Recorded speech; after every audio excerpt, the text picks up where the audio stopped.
You don't have to venture out to Olive Garden to enjoy the rich and creamy flavors of Zuppa Toscana or Tuscan soup.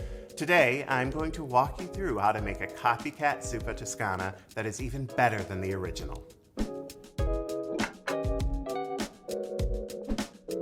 This recipe comes from home cook Michelle Babby of New York.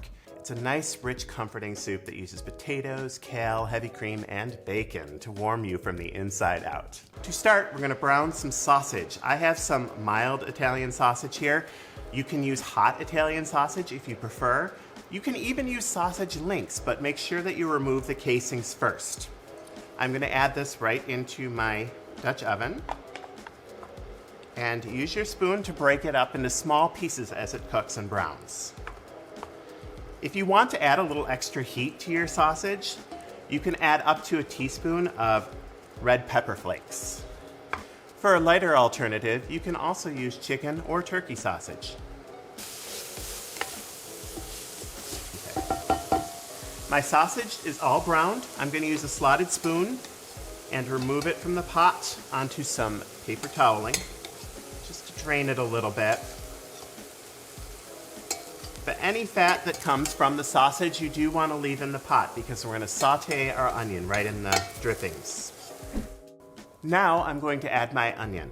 I chopped it rather finely. You don't want huge pieces in this soup. And you can add this right into the pot. Cook the onions until they're soft and translucent, which should take about 5 minutes.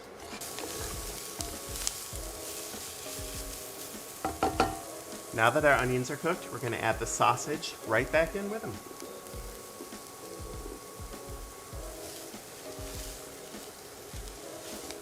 Now we're going to add our seasonings. I have 2 teaspoons of chicken bouillon, granulated.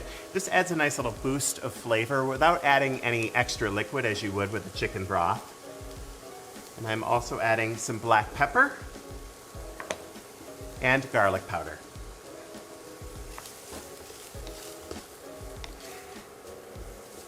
Now it's time to add our vegetables, and we only have 2 of them, kale and potatoes. I'm going to start with the potatoes.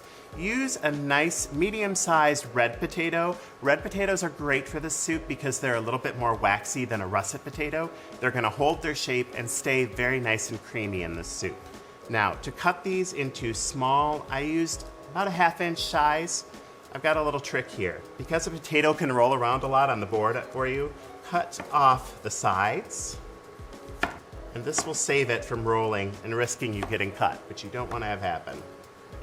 And then cut this into the cubes. You do want these all in the same uniform size, much like the onion, so that it can cook evenly in the soup. Potatoes right into the pot. And now for the kale. Kale is actually pretty easy to prepare. You're going to want to wash it well, and then all you need to do is rip off the small leaves. If you have an especially large piece of kale, you can always use your knife, cut out the central stalk, and go from there. And you can cut them or slice them into pieces. And discard the stalk. Won't need that. Our pot is starting to fill up a little bit, but don't worry, it'll all cook down. Now we're going to add our milk and heavy cream. So this is 3 cups of milk. This is a really rich soup because of the milk and the heavy cream. So throw away your calorie counters when you're eating this soup. Trust me, it's well worth it. You may notice that there's a little bit of the oil from the sausage coming to the surface. Don't worry about that. Eventually, the heavy cream does its job and emulsifies that oil, so it won't show up in the final soup.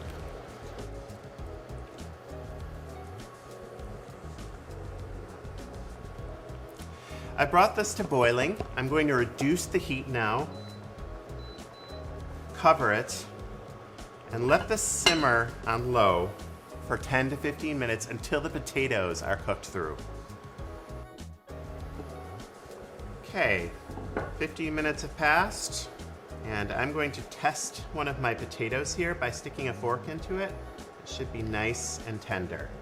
We still need to thicken up the soup a little bit, so I'm going to take a 1/4 cup of cold water, add a tablespoon of cornstarch, and whisk that up till the cornstarch dissolves. This is called a slurry.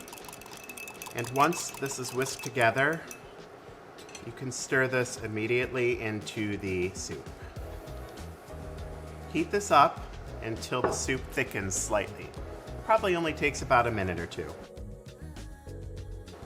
If your soup is not thickening up to the consistency you'd like it to, you can add up to 4 tablespoons of cornstarch, no more. And as you can see, the soup is nice and thick now, and we are ready to serve it up.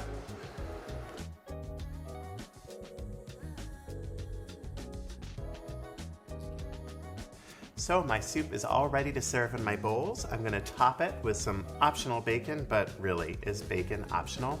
I don't think so. It does really add a nice salty crunch to the soup. Let the soup cool completely before storing it in your refrigerator for up to 3 to 4 days. To reheat it, put it in a pot on your range top and let it reheat low and slow rather than in your microwave where it could cook a little too fast. Make this Zuppa Toscana today for your friends and family and bring a little taste of the Olive Garden into your home.